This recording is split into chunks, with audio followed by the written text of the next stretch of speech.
Muy buenos días, distinguidos amigos. Bienvenidos a otra entrega del Diálogo Libre de su periódico Diario Libre, el periódico que más se lee y que más vende en la República Dominicana.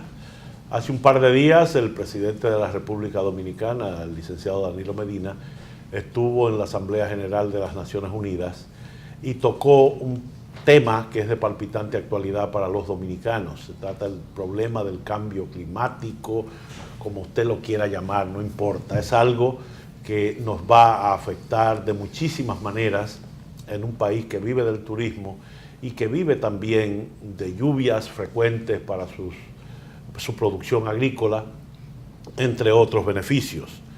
Para hablar de esto y de un excelente programa que se va a realizar en estos días sobre ganancias sostenibles en riesgo de desastre en los modelos de negocios, hemos invitado al licenciado Rafael Ernesto Izquierdo, presidente de la Red Nacional de Apoyo Empresarial a la Protección Ambiental, EcoRed, y al especialista Tony da Silva, que está encargado de coordinar este encuentro internacional titulado Ganancia Sostenible 2018. Con ellos vamos a hablar de este tema tan interesante y tan importante para el futuro del país.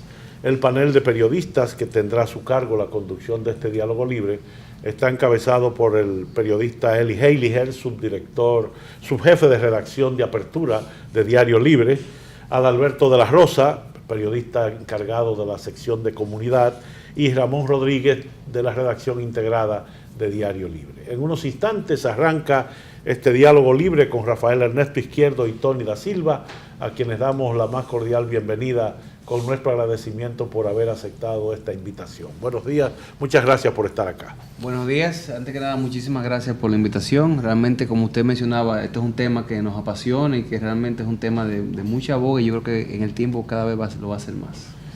Explícanos, solamente para consumo de los telespectadores que nos están viendo aquí, cómo surge todo el asunto del cambio climático, cómo nos afectaría directamente. Porque hay gente que no cree en eso, incluyendo gente muy encumbrada en el mundo, ¿verdad? Sí, hoy en día desafortunadamente tenemos personas de mucho poder que no creen en esto, o por lo menos dicen no creer, que es muy diferente a no creer. Usted sabe que desde hace ya varias décadas los científicos han estado diciendo que el planeta Tierra se está abocando a un calentamiento global provocado fundamentalmente por la acción del ser humano. Y hay muchísimos factores que han influenciado eso. El factor más importante fue, digamos, el desarrollo industrial de la humanidad. Eso genera, desde su creación, un aumento en lo que es la emisión de dióxido de carbono en la atmósfera.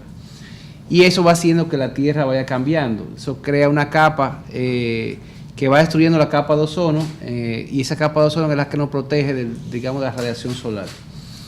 La evidencia más clara de este calentamiento está en los polos del planeta. En los polos se han ido derritiendo y hoy en día capas de hielo que tienen miles de años hoy se están separando y se están derritiendo, y eso va a generar a su vez un aumento en los niveles del mar, aumento que va a tener o tiene ya de por sí una consecuencia directa en los países que somos islas como nosotros.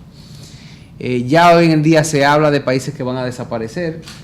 Tenemos el caso muy vivo de Maldivas, que es un país que prácticamente está pidiendo, oficialmente ya pidió refugio en el mundo, porque el país prácticamente no tiene, en unos años puede desaparecer. Ya el país está prácticamente debajo del mar, y lo están aguantando con unas esclusas. Tenemos países que siempre lo han sido, como Holanda, pero estamos viendo países que nunca lo han sido, que están siendo afectados. Otro fenómeno que estamos viendo directamente es el tema de los ciclones. Los ciclones, ¿en qué ha cambiado? Uno puede decir, bueno, pero nosotros siempre hemos tenido ciclones. Sí, es verdad.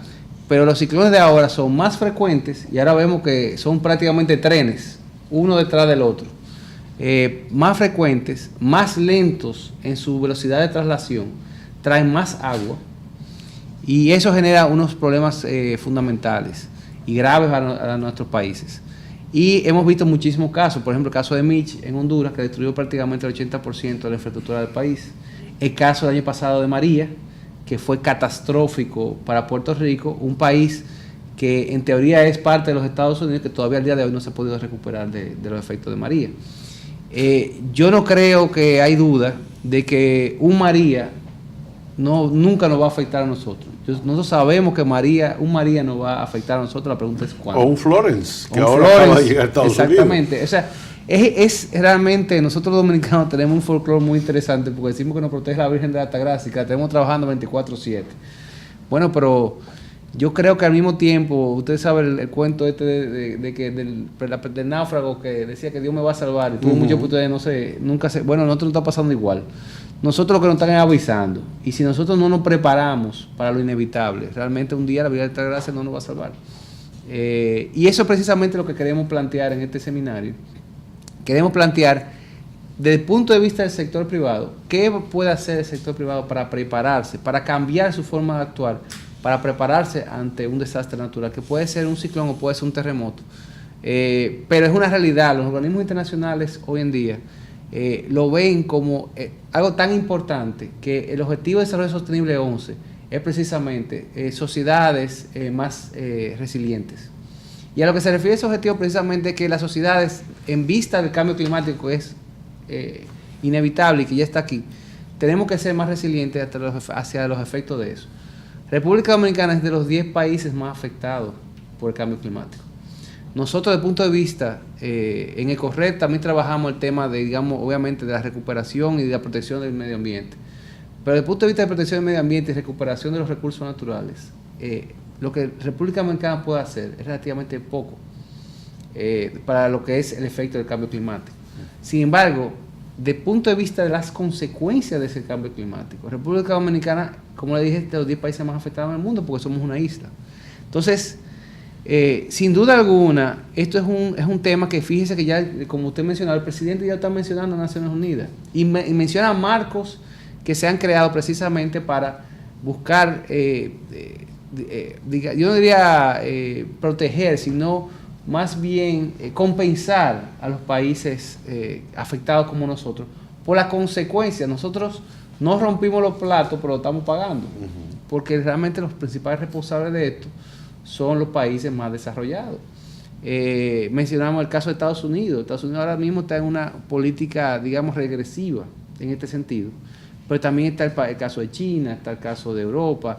Los países más desarrollados son los principales responsables de esta situación. Muy bien. ¿En qué consiste el seminario?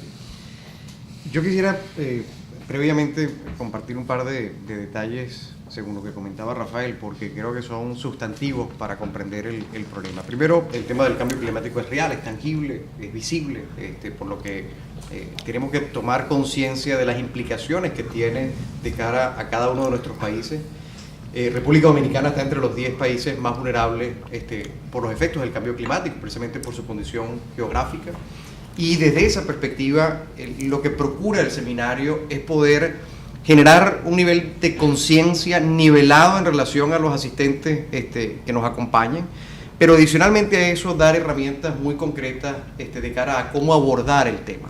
Y esto tiene varias aristas, porque el problema, más allá de las consecuencias que genera el cambio climático en términos de los patrones de comportamientos atmosféricos, etcétera, etcétera, tiene efectivamente una incidencia sobre la capacidad de una nación, es decir, de sus habitantes y, en este caso, de sus empresarios, de poder efectivamente organizarse apropiadamente y prepararse para afrontar una situación potencialmente de desastre. ¿Qué es lo que lo hace un desastre?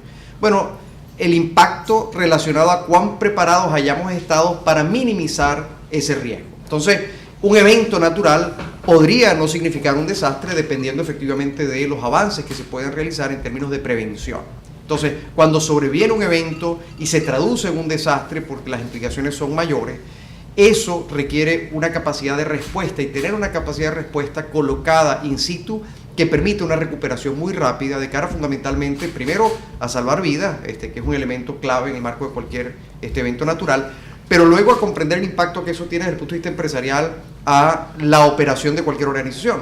Por cierto, bien sea porque se impacten los activos de esa organización o porque se impacten los activos de la gente de esa organización. Entonces no siempre tiene que ver con que una infraestructura operacional de una empresa haya sido afectada, tiene que ver también con la extensión del daño de ese evento en relación también a quienes forman parte de la empresa. Entonces uno tiene casos como empresas que de pronto frente a un evento no tuvieron mayor inconveniente, pero sé que sus empleados en sus casas sí tuvieron inconveniente y eso genera efectivamente toda una problemática que afecta la operación de la organización. En consecuencia, el seminario trata fundamentalmente de combinar la perspectiva pública, que es muy importante, ahora vamos a hablar de eso, la perspectiva del sector privado en términos de experiencias prácticas de empresas que han avanzado y trabajado de cara a poder tener un esquema y un marco de trabajo para prevenir y para poder estar adecuadamente preparados, para saber reaccionar oportunamente y luego tener los mecanismos para procurarse una recuperación rápida ante cualquier desastre natural.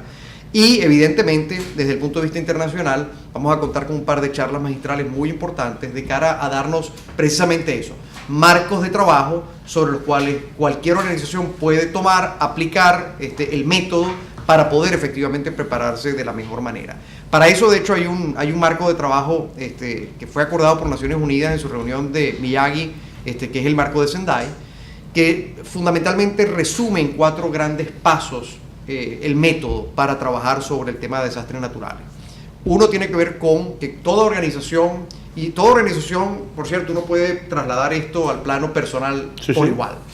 Pero primero es identificar los riesgos y comprenderlos, saber cuáles son, dónde están, porque todos tenemos riesgos latentes en nuestras organizaciones. Hay riesgos que están allí, que a veces vemos pero no reconocemos y no prestamos la suficiente atención.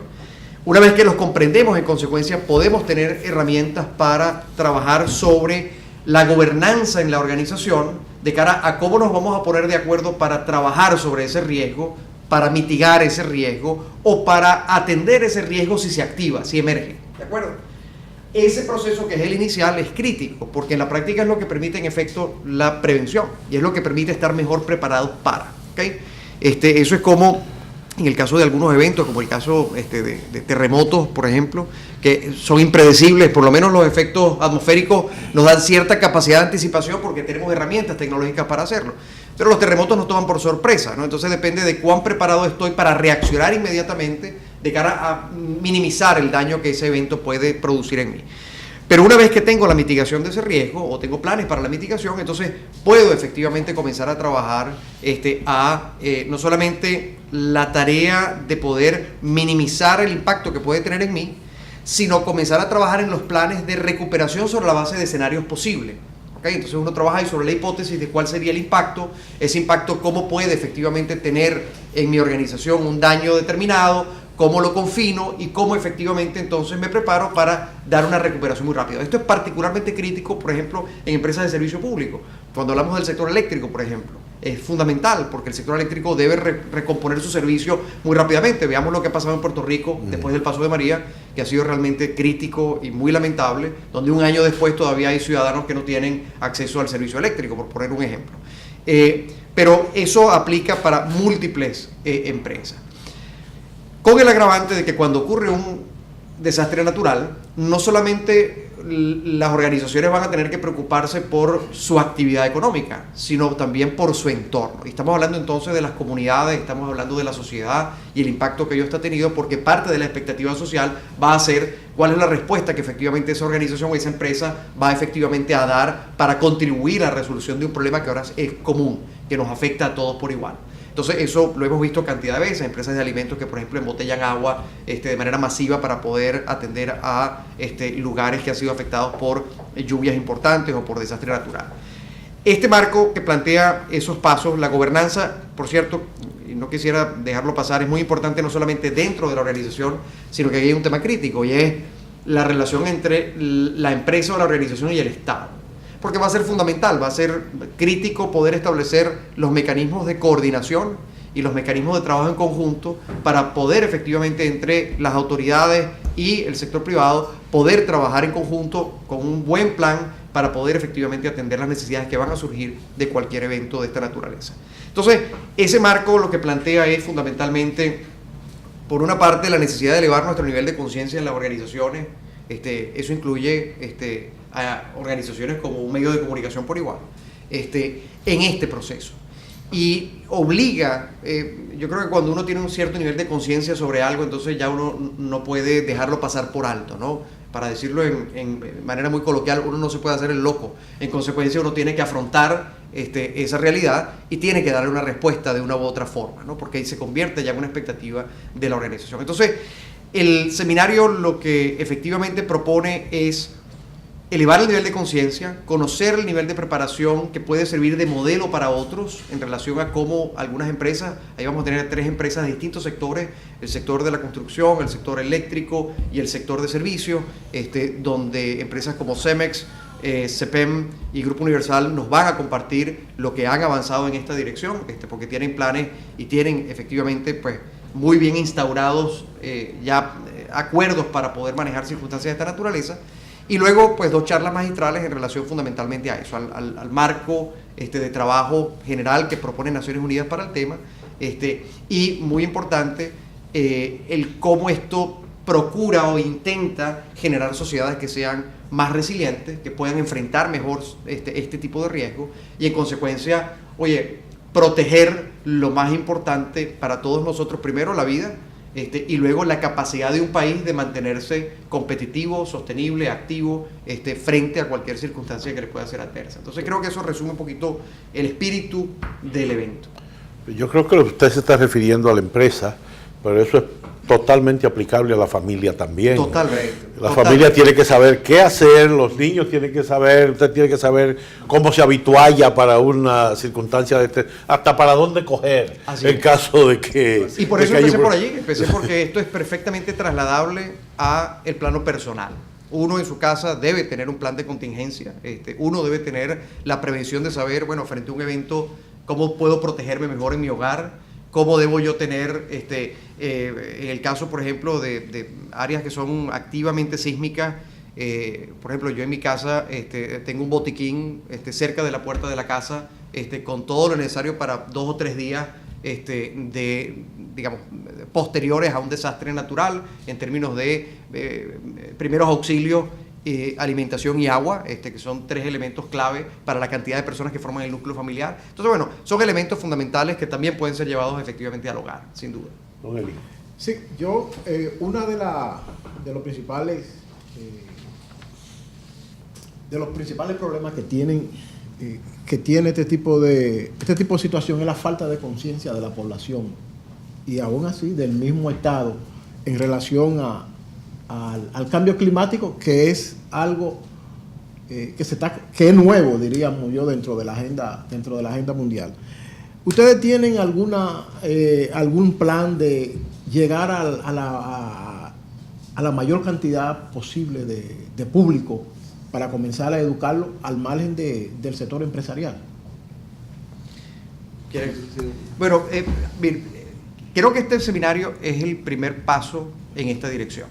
De hecho, este seminario le antecede un taller, que es la primera actividad que Corred, y Rafael podrá profundizar en ello, realiza de cara a ser representante en República Dominicana de la Alianza de Naciones Unidas para la generación o la creación de sociedades resilientes.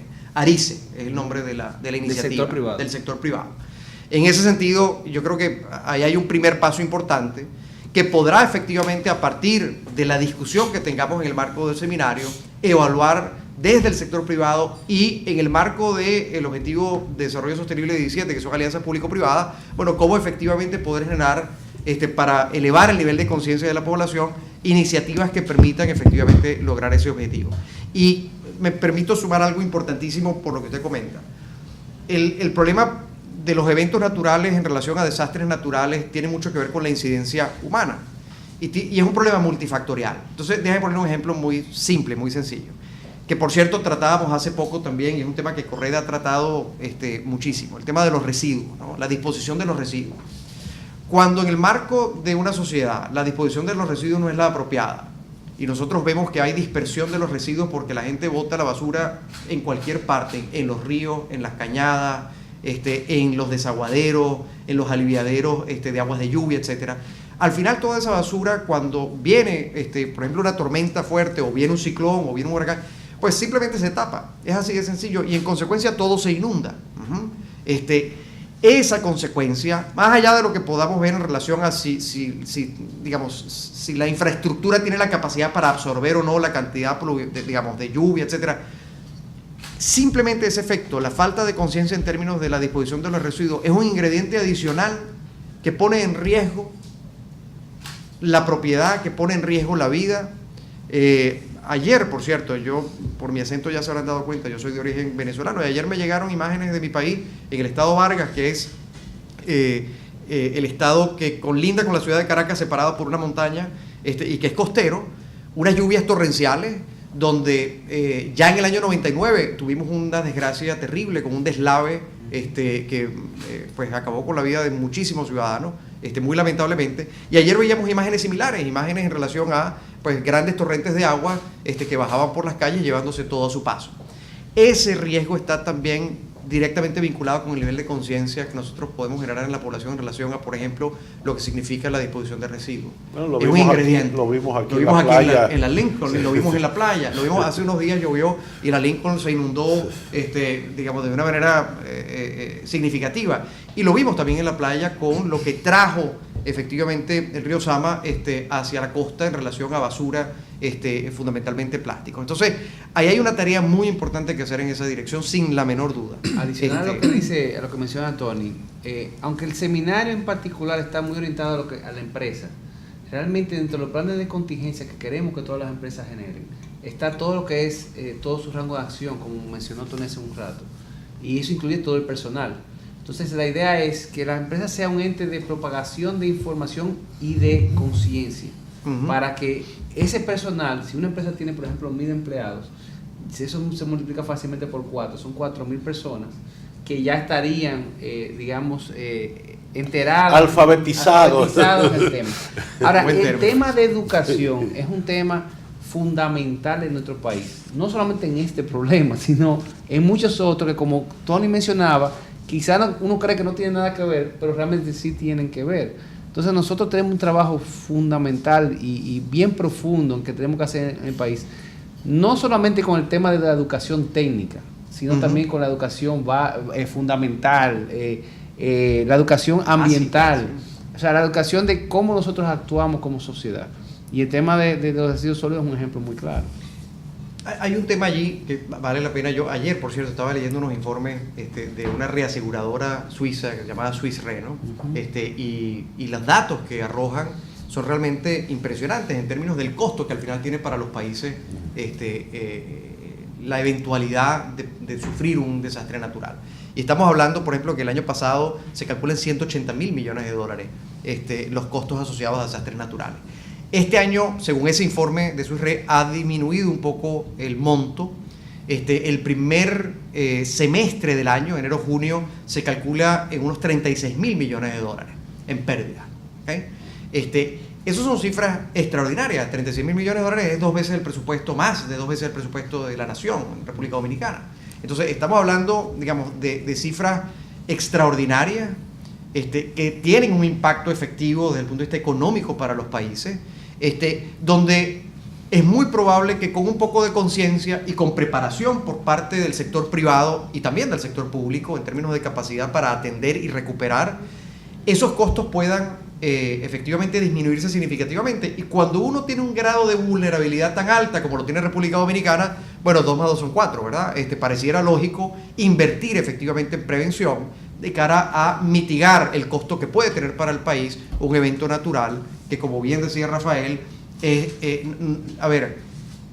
solamente cuestión de cuándo, porque va a pasar, es el destino inexorable. Entonces, ¿cómo hacemos para promover, alfabetizar, educar a la población? ¿Cómo lo hacemos dentro de las organizaciones?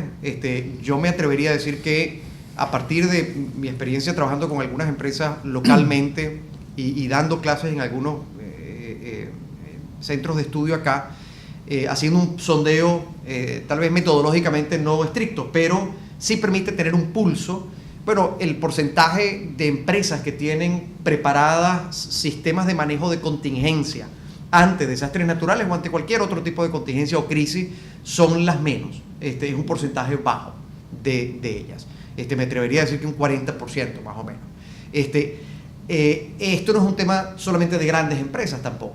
Es un tema para cualquier organización, así como lo es para la familia, también es para pequeñas y medianas empresas que tienen que tener o deberían tener su plan de contingencia. Entonces, sí requiere un trabajo, digamos, meticuloso, acucioso. Los métodos están allí, son públicos. Naciones Unidas maneja el marco de Sendai, que es una muy buena guía para efectivamente trabajarlo.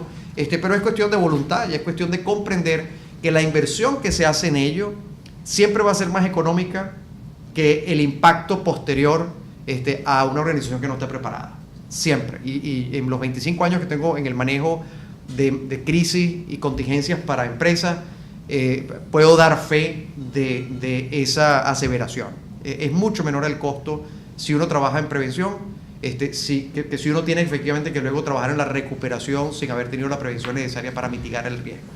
Eso es un tema clave. Aquí no tenemos problemas con eso, porque en el primer segundo del temblor los periodistas ya están en la calle corriendo. Menos mal que esto es un edificio bajito, que se puede tirar por la ventana. No, pero hacen bien. Evacuar la instalación es parte de establecer una condición segura para las personas, ¿no? Nosotros teníamos un colaborador que nosotros tenemos muchos planes de contingencia y él decía, los planes de evacuación, y él decía, no, a mí me dejen en el segundo piso.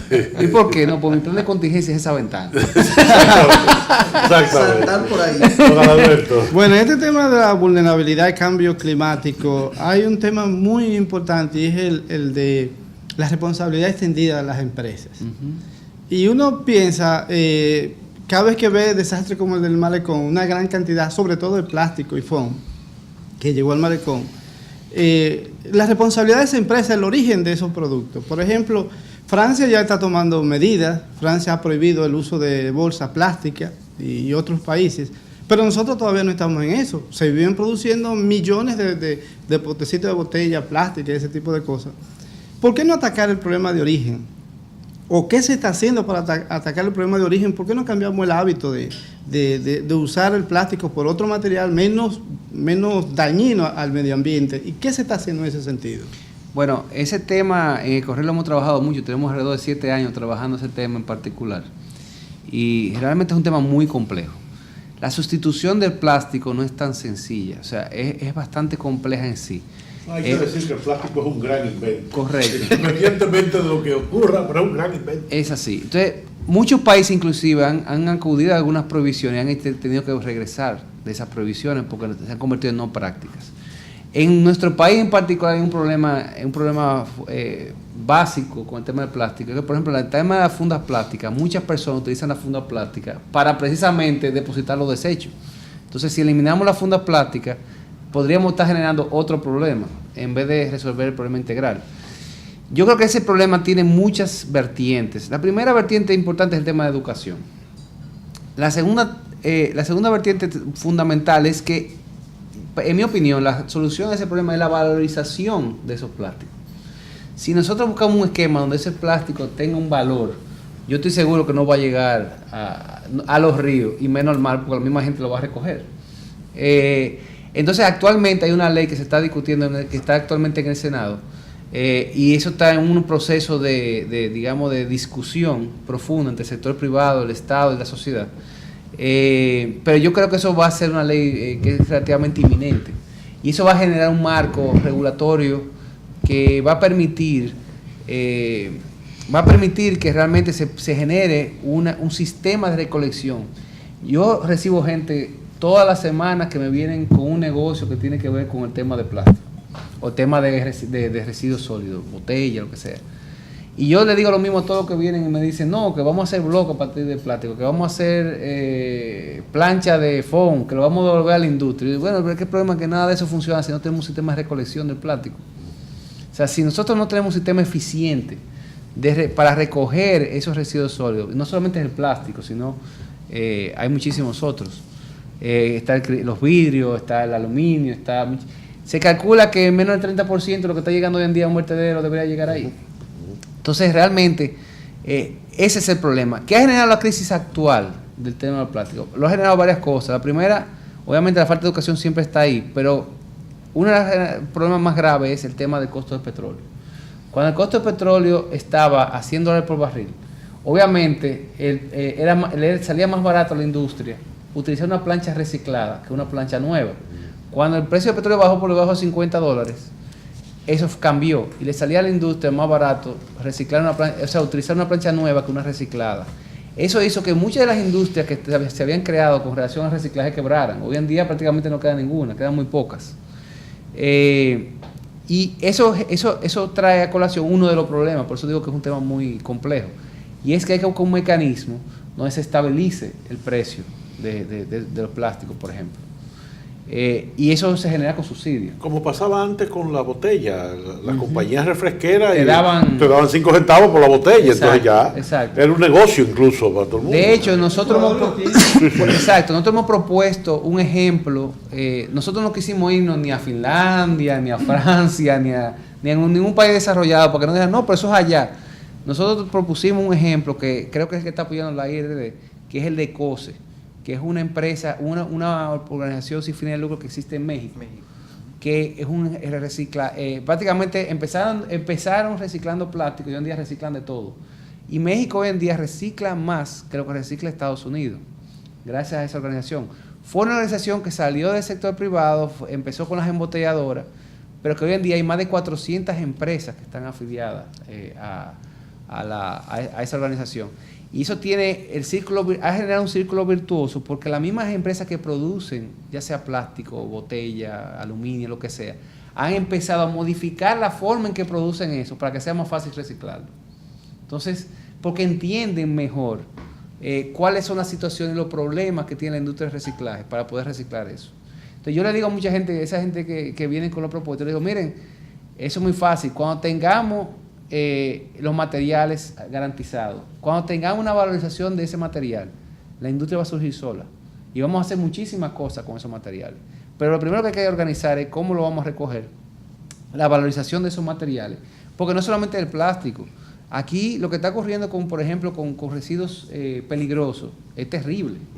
Es el tema de plomo, el tema o sea, hay muchísimas cosas que están ocurriendo, que no solamente el tema de plástico. Los atómicos de la...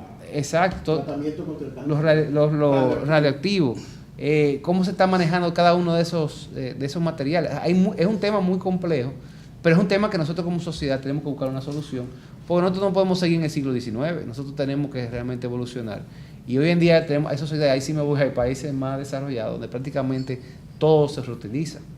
Entonces, por ejemplo, en Finlandia no es un tema de provisión de plástico, es que prácticamente todo se recicla. Ellos compran basura porque no tienen suficiente. Exactamente. Bueno, en Austria, en Viena, hay una planta, porque aquí hablamos, bueno, pero ¿por qué no hacemos una planta de basura? En Austria hay una planta de basura y la van a tener que cerrar. ¿Y por qué la van a cerrar? Porque es que no hay basura. Entonces, fíjense cómo nosotros estamos hablando todavía, estamos 20 años atrasados en lo que estamos empezando a discutir ahora y con las acciones estamos muy lentos también. Entonces tenemos que nosotros, esos son temas que... Entonces, la responsabilidad extendida también existe, por ejemplo, en México y de una forma que se ha combatido, que se ha generado digamos, el círculo virtuoso es esas empresas que son miembros de COSE mediante ECOSE. Y esos mismos materiales que ellos utilizan están retornando, ya sea a la empresa o a otro mercado. Y ya que lo menciona, ciertamente el tema de la responsabilidad extendida es un tema, pero creo que también hay que ponerle allí la responsabilidad compartida, porque el consumidor también tiene una responsabilidad. Así es. Es decir, eso no llega solo a los ríos, ¿no? Entonces hay una responsabilidad del consumidor, por tanto el nivel de conciencia también tenemos que ayudar a elevarlo a ese nivel de cara a poder efectivamente mitigar que los residuos terminen donde no deben y que pueden ser entonces causantes, por ejemplo, de circunstancias indeseables cuando nos azota algún fenómeno natural, ¿no? Y la otra cosa con relación a la responsabilidad extendida es que muchas veces nuestro país sufre de hacer leyes que son inoperantes. Entonces nosotros tenemos que tener mucho cuidado está bien la responsabilidad extendida siempre y cuando la empresa pueda hacer algo. Ahora, si yo le digo a una empresa, mira, tú tienes la responsabilidad extendida, tú eres responsable de que eso aparezca en el balcón y la empresa no tiene forma de cómo evitarlo, se está haciendo irracional con el tema. Entonces hay que buscar una forma racional de decir, bueno, ok, ¿cómo yo puedo evitar que eso llegue? O sea, yo me responsabilizo de eso, pero... Déjame hacer algo, no me digas que yo no puedo hacerlo. Y aquí hay mucha traba para hacer. Entonces, ese es el tema. Y yo creo que hoy en día hay muchas empresas que están dispuestas, yo diría que casi prácticamente la mayoría, en industrias que ustedes se sorprenderían. Para mí, una de las industrias más avanzadas en este tema es la industria de los embotelladores. O sea, realmente están muy, muy preocupados y legítimamente preocupados hace años con esta situación. Y ellos quieren hacer algo. Pero precisamente lo que necesitan es el mecanismo. ¿Cómo me van a dejar hacer algo? ¿Cómo yo voy a poder evitar que eso ocurra? Y están dispuestos a invertir inclusive cantidad interesante de dinero para buscar un mecanismo que se valoricen esos residuos. Yo les garantizo que si una cañada está llena de plástico y ese plástico le ponen un valor, la misma población que está cerca de la cañada la va a limpiar. la van a recoger porque eso tiene valor. Si apruebe el 0.20% entonces. La base. Bueno, mira, originalmente no había oposición al punto 20. El problema es la forma en que se está aplicando. Porque se convierte no en punto 20, se puede multiplicar como 6 veces en la forma que se está planteando. Porque es al ITEVI que se le añade. Y aquí se paga ITEVI cuando tú importas, se paga ITEVI cuando tú produces, se paga ITEVI cuando tú reutilizas. Cuando vendes. Cuando vende. Entonces, ese punto 20 se convierte multiplicado por 6. Ese es el problema. Pero originalmente había un acuerdo de cómo se iba a aplicar. El problema es que creo que hubo una situación donde no se pudo aplicar de esa forma. Muy bien. Vamos. Bueno, sabemos, por la experiencia que ustedes mismos nos cuentan, sabemos qué hay que hacer, cómo hacerlo, pero hasta ahora, en lo que se aplica la ley, en lo que se crea conciencia, se reeduca a las personas, ¿qué se está haciendo desde el sector privado, más bien? Porque sabemos que ya en el sector privado, en el sector público, hay iniciativas como Dominicana Limpia, que ya dentro de lo que no había nada es algo, pero desde el sector privado, más allá de la recolección de limpieza de playa y todo lo demás, ¿qué se está haciendo para ayudar al ambiente? Mira, yo te recordaré en primer lugar que Dominicana Limpia es una iniciativa público-privada. Exacto. Y de hecho que surgió del sector privado, con la Cervecería Nacional Dominicana. Pero adicionalmente a eso, yo creo que hay muchas empresas que a lo interno están haciendo muchas cosas. Yo conozco prácticamente todos los miembros de EcoRed hoy en día son empresas que tienen sistemas de reciclaje dentro de sus empresas. Sistemas de recolección. Si ustedes van a muchas empresas hoy en día, ven recolectores. Eso no quita que hay muchos problemas, como ya mencioné anteriormente, todo lo que es la cadena en cómo reciclar esos materiales. En mi empresa, por ejemplo, nosotros reciclamos, prácticamente recogemos todo, pero el problema principal que tenemos es qué hacemos con lo que recogemos. Entonces, ahí viene el tema de todo este mecanismo que tiene que haber de apoyos a las empresas recicladoras, los incentivos a esas empresas recicladoras, los sistemas de recolección eficientes para toda la población, educación, que es sumamente importante. Yo creo que los niños tienen que crecer fortaleciendo el tema de educación.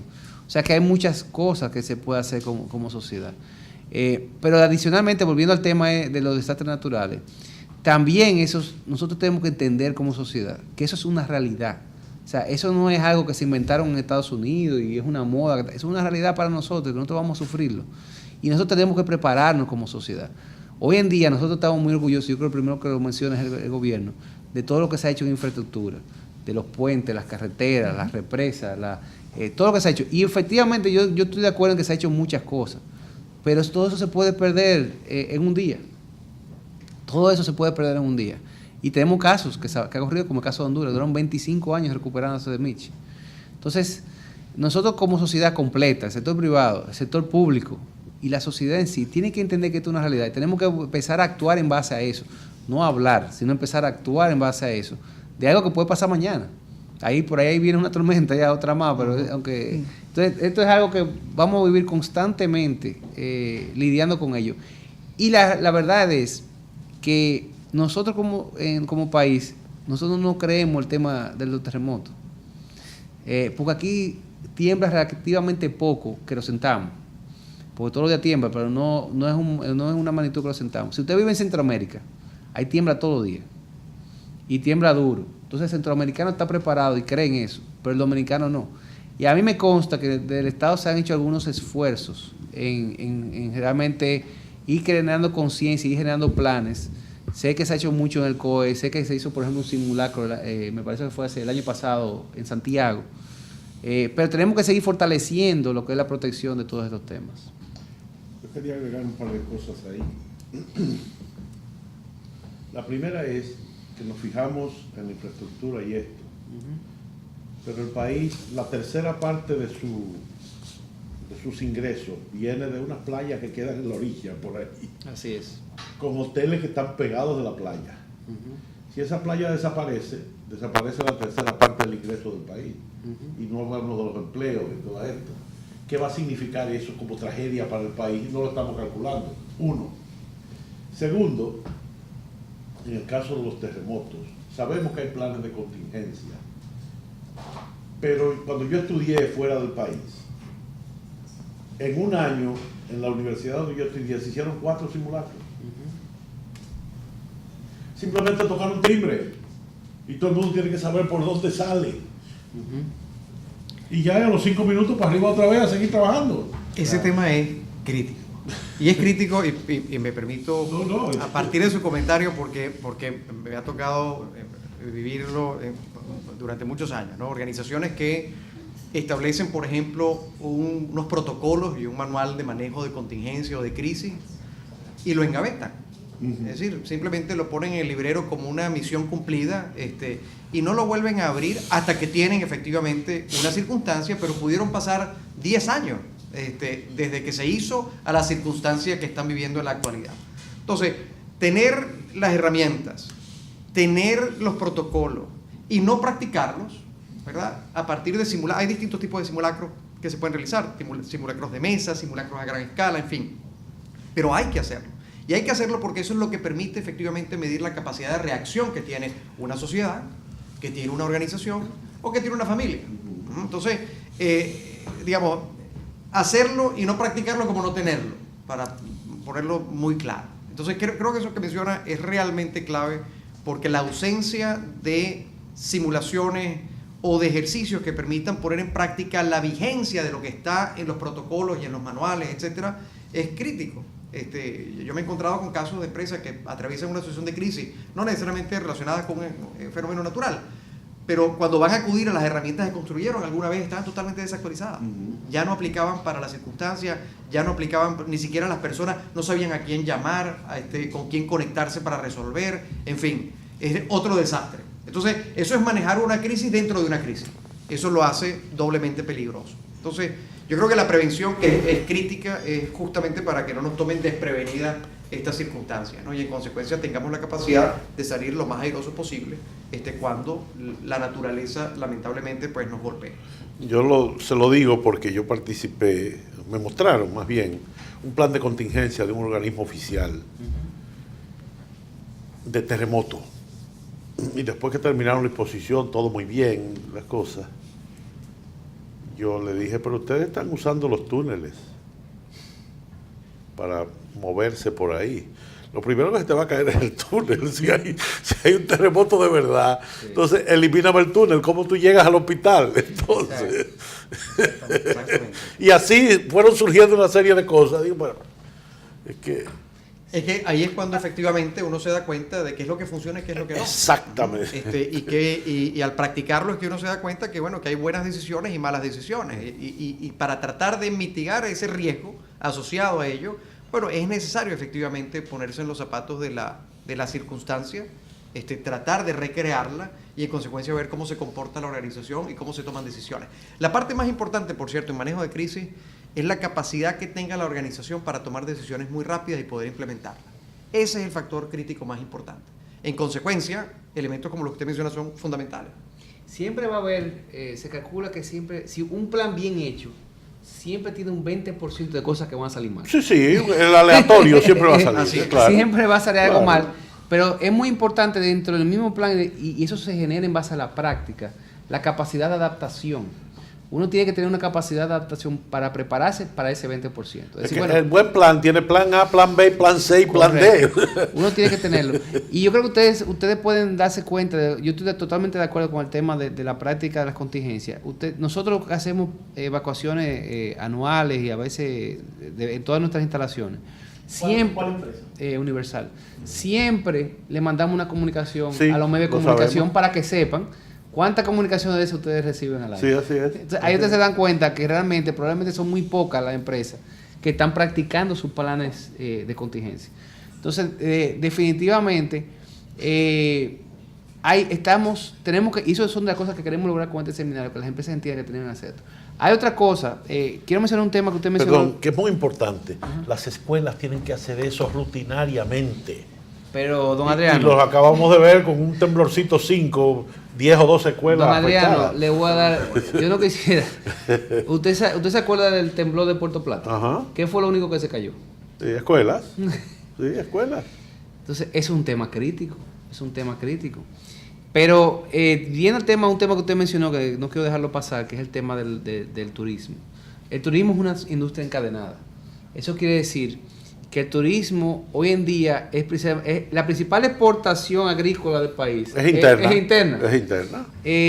O sea, eso genera lo que le llaman una industria que afecta transversalmente muchas otras industrias. Y efectivamente, el tema del manejo de desastres naturales y el tema del medio ambiente es fundamental para la industria turística. Por eso, teníamos un tiempo tratando de lograrlo y se logró ya un acuerdo con Azonadores para trabajar con ellos en todos los temas. Ellos tienen su plan de contingencia. Pero también resulta que la industria más afectada por el cambio climático probablemente va a ser la industria del turismo. Una de las industrias más lentas en poder recuperarse en Puerto Rico ha sido precisamente la industria del turismo. Claro. No solamente por la situación real de la infraestructura de los hoteles, sino porque nadie quiere ir a una zona afectada por un ciclón. Cuando dicen que no hay electricidad, nadie quiere ir ahí. Ustedes no sé si se acuerdan, creo que fue hace 2 años, o no sé si fue el año pasado, cuando un periódico chileno publicó que en República Dominicana había quedado devastada. Ujú. Realmente fue Dominica que quedó devastada, pero ellos se equivocaron y pusieron bajó el turismo de Chile y tuvo que Azonadores ir a aclarar que no era República Dominicana, que era Dominica. O sea que es una industria muy sensible a todos estos temas y definitivamente es una industria que tiene que tomar en cuenta todo esto. Muy bien, don Eli. Yo quisiera preguntarle, ¿cuál es el costo que tendría para una empresa preparar un plan de contingencia? ¿Es muy alto el costo o es relativamente Yo creo que la pregunta hay que hacerla al revés. ¿Cuál sería el costo de no hacerlo? el costo de no hacerlo? O sea, yo creo que las empresas deberían preguntarse, ¿qué le costaría a ellos no hacerlo? O sea, ¿qué tiempo? Y eso muchas empresas lo hacen. Dicen, déjame, ¿cuánto me cuesta a mí no estar preparado? Y eso se calcula viendo el tema de cuánto me cuesta yo recuperarme. ¿En qué tiempo yo puedo estar de nuevo trabajando? Otra cosa importante, que de hecho hay una de las conferencias que va a hacer eso, la gestión de riesgo de desastre, un llamado a la inversión inteligente. No solamente es lo que yo voy a gastar para yo hacer un plan de contingencia, también es, de ahora en adelante, cuando yo hago una inversión, yo tengo que tomar en cuenta todos estos temas. Si yo voy a hacer una vivienda, quizá yo no debería hacer en un sitio que se inunda. Si yo voy a hacer una fábrica, no lo debo hacer en un sitio que se inunda, porque yo sé que es una probabilidad alta de que ocurra. Entonces lo voy a hacer en otro sitio. Si yo, la resistencia de una nave es X, quizá yo debería hacer una resistencia para que aguante un viento huracanado. Todo ese tipo de cosas, como yo, los fondos que utilizo en el futuro, lo hago de una forma que sea compatible con la nueva realidad. Y con eso vamos a avanzar muchísimo. Y hay dos cosas que hay que considerar allí. Una es que cuando impacta un desastre natural, la organización se va a ver sometida a dos presiones simultáneas. Una es a gestionar y gerenciar la crisis que eso le puede significar en ese momento, y tiene que asegurar la continuidad de negocio. Y son dos procesos, digamos, que se dan la mano, pero que son independientes. Entonces, la continuidad de negocio supone efectivamente cómo yo debo tener las redundancias necesarias, los planes A, B, C, D, E, para poder efectivamente mantener mi negocio funcionando en la medida de las posibilidades.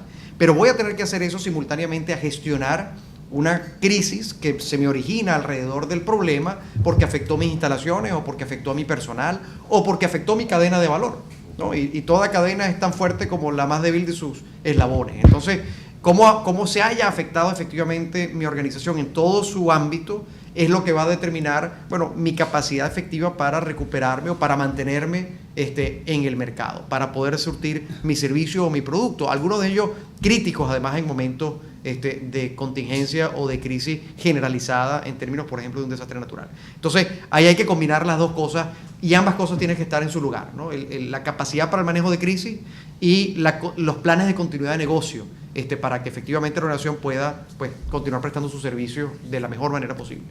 A nosotros no nos olvida cuando la Guerra Civil del 65 coincidió con una época en la que los periódicos tenían papel por corto tiempo, porque venían muy frecuentemente los barcos.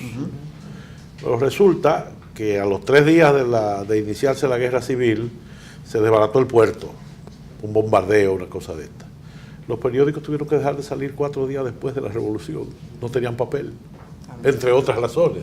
Entonces la continuidad del negocio hasta ahí llegó, se quedó interrumpida hasta que 2 meses después pudo entrar un barco con papel. Así es. Imagínese una industria que dependa de insumos importados. Así es. Así es. Y mire, lo hemos estado viviendo en microejemplos, porque por ejemplo, el año pasado hubo muchos incendios, hubo industrias que sufrieron incendios que afectaron muchas otras. Claro. Porque era la materia prima de las otras. Claro. Entonces ahí generaron una crisis pequeña. Imagínense si fuera un desastre natural, fuera peor. La otra cosa que hay que tomar en cuenta es que hay industria y hay industria. Porque hay industrias que son de necesidad nacional. Por ejemplo, no es lo mismo una fábrica de pañales que una industria eléctrica. Entonces, en el momento de un siniestro importante, la industria eléctrica, ya sea privada o pública, es fundamental. Yo tengo que empezar, yo tengo que entender cuáles son los planes de contingencia de esa industria, como Estado, como país, para ver cómo yo me voy a recuperar en ese momento. Las comunicaciones se han vuelto tan críticas como la industria eléctrica. Puerto Rico se quedó sin comunicación casi una semana. Así es. De hecho, la poca comunicación, no, y una semana después, creo que había internet en algunos puntos, y uno se daba cuenta de dónde había internet, porque estaba lleno de gente con WhatsApp. O sea, y eso en Puerto Rico, que prácticamente Estados Unidos. O sea que hay industrias que son más críticas que otras. Y eso es algo que yo no sé, usted que ha visto el plan, si está formado así en un plan de desastre, que esté claro que esta industria debe ser prioritaria sobre aquella, porque definitivamente, para el país, digo yo, porque inclusive es prioritaria para que las otras también se recuperen. Claro. No sé ustedes, pero nosotros trabajamos mucho en la nube, tenemos muchas cosas en la nube, y la nube nada más tiene un punto crítico de fallo, y es el internet. Exactamente. Si perdimos internet, no tenemos nada. Entonces, necesitamos realmente planes de contingencia. ¿Qué pasa? Cuando esas empresas, nosotros hablamos con las empresas de comunicación nuestras, enséñanos su plan de contingencia, déjenos ver qué ustedes tienen, para nosotros entender cómo ese plan de contingencia de ellos va con los planes nuestros. O sea, todo ese tipo de interacción tiene que generarse, porque todo está conectado. Y cuando venga un desastre, nosotros tenemos que estar preparados a poder recuperarnos en lo eléctrico y en la comunicación lo antes posible, para poder recuperar todas las demás industrias. Ustedes hoy en día probablemente, no sé cuáles son las estadísticas, pero una gran parte de la gente lo lee por redes digitales. Claro. Si ustedes no tienen comunicaciones, ahí no tienen papel. No, pero no solamente eso, Si no tenemos comunicación, no podemos hacer el periódico. Así es, exacto. O sea, se convierte en un punto único de falla. Sí. Se convierte en el puerto de la Guerra Civil. De la Guerra Civil, exactamente. Es la comunicación ahora. Exactamente. Entonces, todo eso tenemos que entenderlo y realmente gestionarlo. Don Adalberto, la última. ¿Cuándo? ¿Y quiénes van a participar de este seminario? ¿Cuándo va a ser y quiénes van a participar? Bueno, el seminario va a ser el viernes 5, el viernes que viene, de 8:30 a 1 de la tarde. 8:30 de la mañana a 1 de la tarde, en el Hotel Embajador. Y la participación, tú tienes ahí la... Sí, permíteme compartirte un poquito con quiénes vamos a contar. Vamos a tener, como te comentaba, vamos a dividir como en 3 bloques el evento. El evento abre a las 8:45 y cierra a la 1 de la tarde. Vamos a tener en el primer bloque unas charlas cortas de muy alto nivel con el doctor Alexis Cruz, director de la Unidad de Análisis Económico y Social del Ministerio de Economía, Planificación y Desarrollo. Vamos a conversar con Ángel Camacho, economista del Gabinete de Coordinación de Políticas Sociales de la Vicepresidencia. Vamos a hablar con Juan Carlos Orrego, consultor del PNUD, y vamos a tener una charla corta de Miguel Villamán, presidente de la Cámara de Aseguradoras y Reaseguradoras. Entonces, ahí vamos a tener una serie de charlas cortas, muy dinámicas, con mucha interacción, fundamentalmente para conocer un poco sus posiciones en relación al tema. Luego vamos a tener 3 presentaciones importantes de casos prácticos, que son 3 empresas que se caracterizan por tener de manera muy robusta planificación para eventos contingentes, y en consecuencia que ellos pues nos cuenten cómo lo hicieron, cómo lo lograron, cuáles fueron los elementos que tomaron en consideración, cuál fue el análisis costo-beneficio que realizaron para invertir efectivamente en ello. Y luego vamos a tener 2 conferencias bien importantes. La primera es el llamado a la inversión inteligente. Ahí vamos a tener a Josefina Dombia, que es especialista en ambiente y social de Naciones Unidas, perdón, del IFC, del Banco Mundial. Y luego, sí, Naciones Unidas con el marco de Sendai, donde Marianela Guzmán, que es asesora de alianzas público-privadas de la Oficina Regional de Naciones Unidas, nos va a compartir un poco la metodología, ¿de acuerdo? De manera que, de forma muy práctica, las personas que nos acompañen se puedan llevar en la mano herramientas tangibles con las cuales puedan llegar a su organización y decir, bueno, puedo evaluar lo que tengo, o puedo reevaluar lo que tengo, o cómo puedo construir lo que necesito, ¿no? Y ahí creo que siempre es importante, y esto es una frase que siempre compartimos mucho en Pisolante, antes de construir lo que hace falta, déjame descubrir lo que tengo, redescubrir lo que tengo. Porque hay organizaciones que ya tienen, digamos, no están base cero, ¿verdad? Y tienen ya algunos esfuerzos que han hecho tal vez en el pasado, que es bueno tal vez desempolvar, es bueno revisar, es bueno actualizar, y en consecuencia entonces sumar parte de lo que pretendemos en el Congreso, en el seminario, compartir, que es precisamente método para la acción, ¿no? Y con eso, no solamente elevar el nivel de conciencia, sino poder dar herramientas prácticas que permitan que alcancemos un mejor nivel de preparación como sector privado combinado con sector público, porque siempre va a haber un nivel de interacción necesaria, pero que al final podamos fortalecernos como país, que es el objetivo último que se persigue con el seminario. Bien, el seminario el viernes 5 a partir de las 8:30 de la mañana en el Salón Gran Embajador del Hotel del Embajador. Con esto agradecemos... Don Andrés, solamente un tema. Las boletas pueden entrar a la página web de Ecorred, que es www.ecorred.org.do. Muy bien.